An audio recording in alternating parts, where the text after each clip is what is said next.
ഉണ്ണിയമ്മേ കുമ്പടി വന്നു. VPP മുസ്തഫ ഭരണവിരുദ്ധ വികാരമില്ലെന്നും തുടർഭരണം 2021-നേക്കാൾ മികച്ച വിജയത്തിൽ ഉറപ്പെന്നും CPM സംസ്ഥാന സമ്മേളനം ഉറപ്പിക്കുന്നത് എങ്ങനെയാണ്? ഉത്തരം പറ. സമകാലീന കേരള രാഷ്ട്രീയ സാഹചര്യം വളരെ കൃത്യമായി നീതിപൂർവമായും നിഷ്പക്ഷമായും കാര്യങ്ങളെ വിലയിരുത്തുന്ന ആളുകളെ ബോധ്യപ്പെടുത്തുന്നത് ഒരു ഭരണവിരുദ്ധ വികാരമില്ല, ഇടതുപക്ഷത്തോട് വലിയ താല്പര്യം തന്നെയാണ് ഇപ്പോഴും കേരളത്തിലെ പൊതുസമൂഹം വെച്ചു പുലർത്തുന്നത് എന്നുള്ളതാണ്. ചാടി എഴുന്നേറ്റ് പഞ്ചായത്ത് ഗ്രൗണ്ട് വഴി 2 റൗണ്ട് ഓടി ഒന്ന് പോടോ. അതുകൊണ്ടല്ലേ അപ്പുറത്ത് നിങ്ങൾ നോക്കൂ, UDF-നകത്ത് പ്രത്യേകിച്ച് അതിന് നേതൃത്വം നൽകുന്ന കോൺഗ്രസിൽ ഒരല്പം ചില പടലപ്പിണക്കങ്ങൾ ഉണ്ടായപ്പോൾ എത്ര ചടുലമായിട്ടാണ് ഇത്തവണ ഹൈക്കമാൻഡ് ഇടപെട്ടത്. അതിനൊന്നും ഇല്ലേ? അപ്പോ ഹൈക്കമാൻഡിന് ഉൾപ്പെടെ ബോധ്യമുണ്ട്, ഈ നിലയിൽ പോയാൽ ഇപ്പോഴുള്ള നിലയിലെങ്കിലും കേരളത്തിലെ കോൺഗ്രസിനെയും UDF-നെയും പിടിച്ചു നിർത്താൻ വേണ്ടി കഴിയും. ഭരണമാറ്റമല്ല അവർ പറയുന്നത്, ഈ ഇപ്പൊ ഉള്ള സ്ഥിതിയെങ്കിലും പിടിച്ചു നിർത്താൻ വേണ്ടി കഴിയില്ല എന്നുള്ളതാണ്. മുന്നിൽ നിൽക്കുന്ന വർത്തമാനകാല സാഹചര്യത്തിന്റെ അടിസ്ഥാനത്തിലാണ് കേരളത്തിൽ ഇടതുപക്ഷത്തിന് തന്നെയായിരിക്കും ഒരു തുടർഭരണത്തിന്റെ തുടർച്ചയുണ്ടാകാൻ വേണ്ടി പോകുന്നത് എന്നുള്ളത് കാണാൻ വേണ്ടി കഴിയുന്നു. നീ ശരിക്കും മണ്ടനാണോ അതോ മണ്ടനെ പോലെ അഭിനയിക്കാണോ? ശരിക്കും മണ്ടനാണ് സാർ. കേരളത്തിൽ ഞങ്ങൾ അല്പം മുൻപ് കൊടുത്ത വാർത്തയിലും കേരളത്തിൽ ലഹരി വ്യാപനം രൂക്ഷമാണ്. യുവാക്കൾക്കിടയിൽ ലഹരിയുടെ വ്യാപനം മൂലമുള്ള അതിക്രമങ്ങൾ ഓരോ ദിവസവും റിപ്പോർട്ട് ചെയ്ത് നമുക്ക് തന്നെ മടുക്കുന്ന അവസ്ഥയാണ്. അത്തരം യാഥാർത്ഥ്യങ്ങളൊക്കെ ഉണ്ട്. ആ യാഥാർത്ഥ്യങ്ങളൊക്കെ ചർച്ച ചെയ്യപ്പെടാതിരിക്കാൻ ഉള്ള ഇപ്പോൾ പറയുന്നത് പോലെ ബോധപൂർവമായ ശ്രമമാണ്. സത്യമോള് മനസ്സിലാക്കിയ സ്ഥിതിക്ക് ഇനി എങ്ങനെ തെളിയിക്കും? ഭരണ തുടർച്ച ഉണ്ടാകുമെന്ന് സ്വാഭാവികമായി പറയുന്നത് മനസ്സിലാക്കാം. പക്ഷേ സംസ്ഥാന സെക്രട്ടറി, പ്രധാനപ്പെട്ട നേതാക്കൾ എല്ലാവരും ഊന്നുന്നത് തന്നെ ഭരണ തുടർച്ച ഉണ്ടാകും. ഇങ്ങനെ പോയാൽ സംഗതി കുഴയും. ശരി, ഇവിടെ ഭരണവിരുദ്ധ വികാരമില്ല എന്ന വാചകത്തിലാണ്. അതൊരു PR തീരുമാനമാണോ? എന്റെ പൊന്നു വായി എന്നെ കുഴപ്പിക്കരുത്. പബ്ലിക് റിലേഷൻസ് ബന്ധങ്ങൾ ആർക്കാണ് ഉള്ളത് എന്ന് ഒരു മാധ്യമ പ്രവർത്തക എന്നുള്ളതിൽ നിങ്ങൾക്കറിയാം. താങ്കൾക്കും അറിയാമായിരിക്കും. കേരളത്തിന് വേണ്ടട്ടോ, നീ ചായ അടിച്ചാ മതി, നീ എന്നെ അടിക്കാൻ നിൽക്കണ്ട. ഓക്കെ, പുറത്തു നിന്ന് പണം കൊടുത്ത് ഏജൻസിയൊക്കെ കൊണ്ടുവന്ന് നമ്മൾ കണ്ടതാണല്ലോ. കേരളത്തിന്റെ മുഖ്യമന്ത്രിയുടെ പബ്ലിക് റിലേഷൻസ് ബന്ധവും ഏജൻസി ഇന്റർവ്യൂ, അതിനെ തുടർന്ന് ചോദിച്ച ചോദ്യത്തിന് ഉത്തരം കിട്ടാതെ ഓർമ്മയുണ്ട്. അല്ല, ഷാനി വളരെ വികൃതമായിട്ട് കാര്യത്തെ അവതരിപ്പിക്കാൻ ശ്രമിക്കുകയാണ്. ഒരു PR മുഖ്യമന്ത്രിക്ക് ഇല്ല എന്ന് തന്നെയാണ് മുഖ്യമന്ത്രി പറഞ്ഞത്. ശരി, അങ്ങനെയാണെങ്കിൽ ആ ചോദ്യത്തിന്റെ ഉത്തരം ഞാൻ വ്യാഖ്യാനിക്കാതിരിക്കാൻ താങ്കൾക്ക് അതിന്റെ വ്യക്തത ഒന്ന് വരുത്തി പോകാമോ? താങ്കൾ തന്നെ ഉന്നയിച്ച പ്രശ്നമാണല്ലോ, ആർക്കാണ് PR ബന്ധമുള്ളത് എന്ന്. മുഖ്യമന്ത്രിയുടെ ഈ ദ ഹിന്ദു അഭിമുഖത്തിന്റെ PR ഏജൻസി ബന്ധം എന്തായിരുന്നു എന്ന ചോദ്യത്തിന്റെ അവസാനത്തെ ഉത്തരം നമുക്ക് കിട്ടിയിട്ടില്ല. പാർട്ടിക്ക് കിട്ടിയിട്ടുണ്ടോ? ഇതിനുള്ള മറുപടി ഇപ്പൊ പറയണോ, അല്ലെങ്കിൽ പോയി വന്നിട്ട് പറഞ്ഞാൽ മതിയോ? അല്ലല്ല, മനോരമയ്ക്ക് കിട്ടില്ലാന്നേ. കാരണം താങ്കൾ പറഞ്ഞോളൂ, കേരളത്തിലെ ജനങ്ങളോട് പറഞ്ഞാൽ മതി. മനോരമ വിട്ടേക്കൂ. വാർത്ത ഇറങ്ങിയല്ലോ. ശ്രീ മുസ്തഫ, താങ്കൾക്ക് കേരളത്തിലെ ജനങ്ങളോട് നേരിട്ട് പറയാം. തത്സമയമല്ലേ? താങ്കൾ പറഞ്ഞോളൂ, മനോരമ വിട്ടേക്കൂ. മുഖ്യമന്ത്രിയുടെ PR ബന്ധത്തിന്റെ അവസാനത്തെ ഉത്തരം എന്താണ് പാർട്ടിക്ക് കിട്ടിയത്? അത് ശരിക്കും എന്താണ് സംഭവിച്ചത്? അല്ല, കേരളത്തിലെ ജനങ്ങൾക്ക് ഉത്തരം കിട്ടിയിട്ടുണ്ട്. അത് കേരളത്തിന്റെ മുഖ്യമന്ത്രി പറഞ്ഞത് ജനങ്ങൾ വിശ്വാസത്തിലെടുത്തിട്ടുണ്ട്. അതിൽ യാതൊരു തർക്കവുമില്ല. ആര് പറഞ്ഞു? എപ്പ പറഞ്ഞു?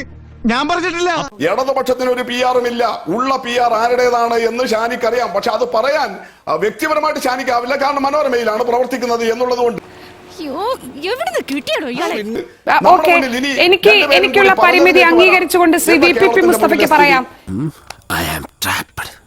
PR ഏജൻസി ആർക്കാണുള്ളത് എന്ന് നമുക്കറിയാമല്ലോ എന്ന ചോദ്യം ഈ ചർച്ചയിൽ താങ്കളാണ് ഉന്നയിച്ചത്.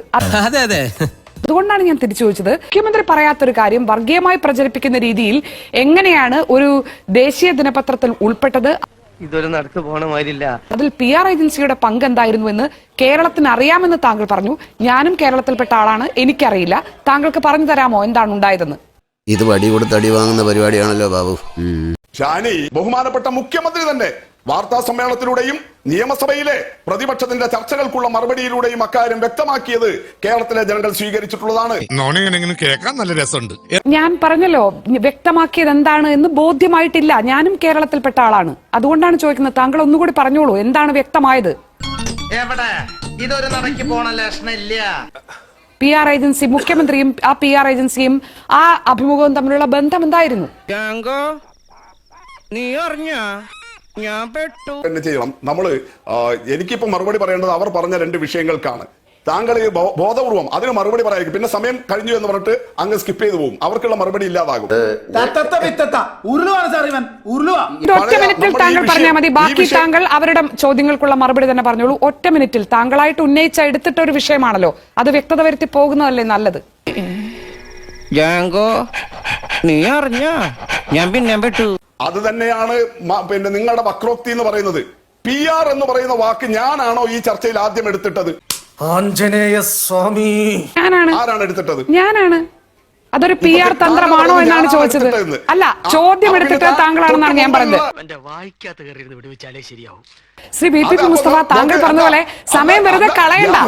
ആർക്കാണ് PR ബന്ധമെന്ന് അറിയാമല്ലോ എന്ന് ചോദിച്ചു.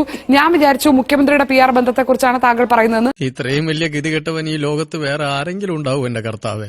അങ്ങനെയല്ലെന്ന് താങ്കൾ പറഞ്ഞു. ശരി, അപ്പോൾ മുഖ്യമന്ത്രിയുടെ PR അന്നത്തെ ആരോപണം നമ്മുടെ മുന്നിലുണ്ട്. അതിൽ ഒരു മിനിറ്റ് കൊണ്ട് വ്യക്തത വരുത്തിക്കൊണ്ട് നമുക്ക് സമയം കളയണ്ട. നിന്റെ ഒടുക്കത്തെ തുമ്പലാണെന്ന് നീ മറക്കണ്ട. നിങ്ങളുടെ ഈ വക്രോക്തി ഒന്നും നടക്കില്ല. താങ്കളാണ് എന്നോട് ആദ്യം പറഞ്ഞത് PR ബന്ധം ഏതാണ് എന്ന ചോദ്യം ഉന്നയിച്ചത്. എന്നിട്ട് താങ്കൾ എന്നോട് ഇപ്പൊ രണ്ടാമത് ഇപ്പൊ ഈ ഘട്ടത്തിൽ ചോദിക്കുകയാണ്, ആൾക്ക് തീരെ വിദ്യാഭ്യാസം വിവരമൊന്നും ഇല്ലേ, വിഡ്ഢിത്തിരെ പറയുള്ളൂ. നിങ്ങളല്ലേ PR ഏജൻസിയെ കുറിച്ച് പറഞ്ഞത്, അതുകൊണ്ട് അതിനെ കുറിച്ച് വ്യക്തത വരുത്തൂന്ന്. താങ്കൾ പറഞ്ഞ PR ബന്ധം ഏത് എന്ന ചോദ്യത്തിനാണ് ഞാൻ ഉത്തരം പറഞ്ഞത്. അത് വളരെ കൃത്യമാണ്. എന്നിട്ട് കേരളത്തിൽ PR ഏജൻസികളെ നിയോഗിക്കുന്നത് ഏത് പാർട്ടിയാണ്, ഏത് മുന്നണിയാണ് എന്ന് കേരളത്തിലെ ബഹുജനങ്ങൾക്കറിയാം. അത് കൃത്യമാണ്. അവിടെ ആ ഉത്തരം തീർന്നു. ആ ഉത്തരത്തെ പിന്നെ ഞാൻ ഉദ്ദേശിച്ചത്, അതായത് ഷാനി ഉദ്ദേശിച്ചത് മുഖ്യമന്ത്രിയുടേതാണ് എന്ന് പറഞ്ഞിട്ട് അതിലേക്ക് കൊണ്ടുപോയത് നിങ്ങളാണ്. അല്ലാതെ മുഖ്യമന്ത്രിയെ കുറിച്ച് ഞാനല്ല പറഞ്ഞത്, നിങ്ങളാണ് അതിലേക്ക് വലിച്ചിടാൻ ശ്രമിച്ചത്. അതെ, ഇടഞ്ഞ ഞാൻ കൊല കൊമ്പനാ, കൊല കൊമ്പൻ. കൊലയില്ലാത്ത കൊമ്പൻ. ഇവിടെ കേരളത്തിലെ UDFന്റെ നേതാക്കളുടെ PR ബന്ധത്തെ കുറിച്ചുള്ളത് നിങ്ങൾക്ക് മറച്ചു വെക്കണം. ഇട പറയുന്ന നിനക്കില്ലേലും കേൾക്കുന്ന എനിക്കില്ലടാ ഒരു ചളുപ്പ്. അതിനു വേണ്ടിയിട്ട് തേഞ്ഞു മാഞ്ഞു പോയ പഴയ ഈ ഹിന്ദു പിന്നെ മുഖപത്രത്തിന്റെ ഹിന്ദു ഇന്റർവ്യൂവിന്റെ കാര്യം എടുത്തുകൊണ്ട് വന്ന് വീണ്ടും യഥാർത്ഥ വിഷയത്തെ മറച്ചു വെക്കാൻ വേണ്ടി ശ്രമിക്കുകയാണ്. എന്റെ വേളാങ്കണ്ണി മാതാവേ, ഇവന് കുറച്ചു ബുദ്ധി ഉണ്ടായിരുന്നെങ്കിൽ മന്ദബുദ്ധി എന്നെങ്കിലും വിളിക്കായിരുന്നു. അതും ഇല്ലാതായി. ശ്രീ ജ്യോതികുമാർ ചാമക്കാല, എന്റെ നമ്പരായി എനിക്കുള്ളത് മേടിച്ചിട്ട് വരാം. താങ്കൾ PR തീരുമാനമാണെന്ന് ചോദിച്ചു. PR ബന്ധങ്ങൾ ആർക്കാണ് ഉള്ളതെന്ന് മാധ്യമപ്രവർത്തക എന്ന നിലയിൽ താങ്കൾക്ക് അറിയാമല്ലോ എന്നായിരുന്നു CPMന്റെ പ്രതിനിധിയുടെ ചോദ്യം.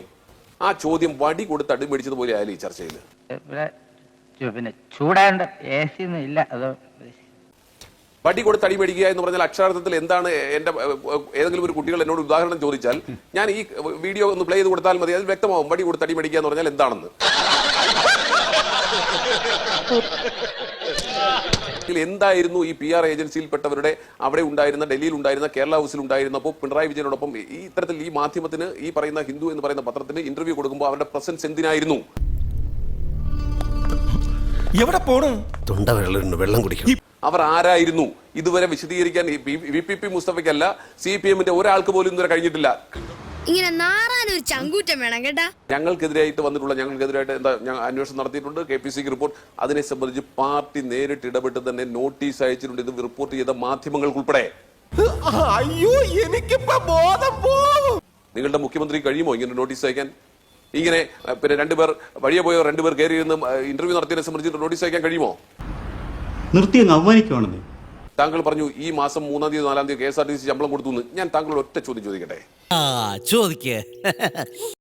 കഴിഞ്ഞ 9 വർഷത്തിനിടയിൽ KSRTC പോലെ ഒരു പൊതുമേഖലാ സ്ഥാപനത്തിൽ എത്ര പേർക്ക് PSC വഴി നിയമനം നൽകിയിട്ടുണ്ട്? താങ്കൾക്കൊന്ന് പറയാമോ?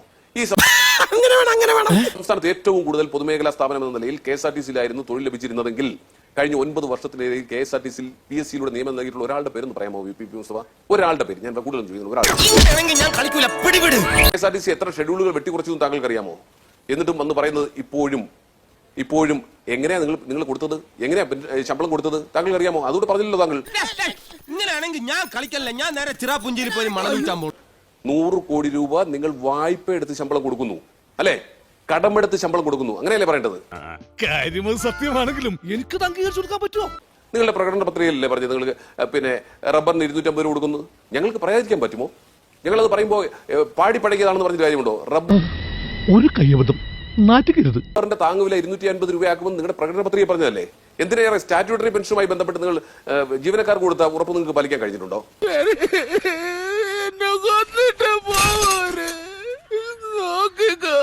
അപ്പൊ അതൊക്കെ നിങ്ങൾ പാടിപ്പഴകിയതാണ് എന്ന് പറഞ്ഞാൽ അവസാനിക്കില്ല മുസ്തഫ. അത് പൊതുസമൂഹത്തിൽ നിലനിൽക്കുക തന്നെ ചെയ്യും മുസ്തഫ. ഞാൻ ഇവന്റെ 2 വാങ്ങിച്ചിട്ടേ പോവുള്ളൂ. ശ്രീ VPP മുസ്തഫ, ഈ ചോദ്യത്തിൽ ഏതെങ്കിലും ഒന്നിന്റെ ഉത്തരം വസ്തുതാപരമല്ല, ആ ചോദ്യം വസ്തുതാപരമല്ല, തീർത്തും രാഷ്ട്രീയമാണ്, പ്രതിപക്ഷത്തിന്റെ രാഷ്ട്രീയം മാത്രമാണെന്ന് CPM-ന് നിഷേധിക്കാൻ കഴിയുമോ?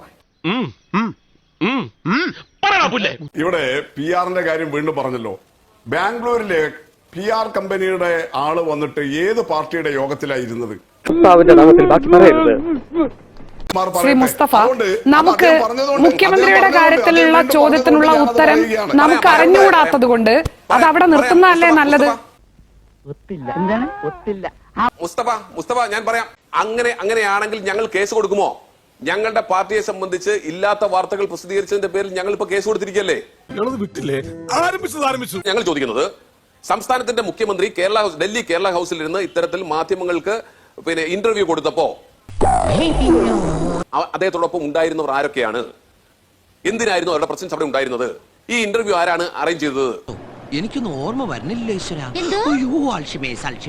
മുഖ്യമന്ത്രി തന്നെ അന്ന് പറഞ്ഞു എനിക്കൊരു PR ഏജൻസിയും ഇല്ല എന്നുള്ളത് കൊണ്ടാണ് ഇല്ല എന്ന് തന്നെ പറഞ്ഞത്. പക്ഷേ മുഖ്യമന്ത്രിയുടെ അഭിമുഖത്തിൽ ഒരു PR ഏജൻസി ഉണ്ടായിരുന്നു, അത് ലോകം അറിഞ്ഞു.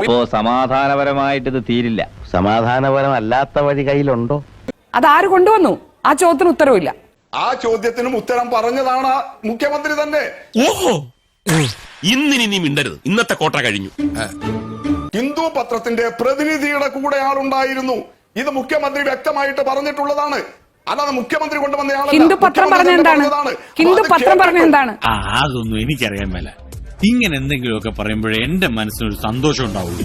ഞാൻ എന്റെ സന്തോഷം നോക്കിയാ പോരെ. അത് കേട്ടിട്ട് മുഖ്യമന്ത്രി ശ്രീ മുസ്തഫ, ഹിന്ദു പത്രം പറഞ്ഞ എന്താണ്? ഹിന്ദു പത്രത്തിന്റെ ഇപ്പോഴും ആ കുറിപ്പ് ആ പത്രം പിൻവലിച്ചിട്ടില്ല, നിഷേധിച്ചിട്ടില്ല. നിനക്ക് പറ്റൂലേ, കളഞ്ഞിട്ട് പോടേ.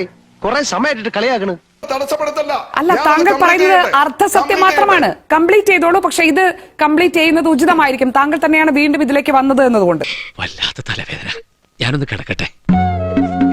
ആദ്യം ഒരു അല്പ അസൗകര്യം കാണും, പിന്നെ അത് ശീലമായിക്കോളും. തൽക്കാലം ഇത്രയും മതി, വരട്ടെ.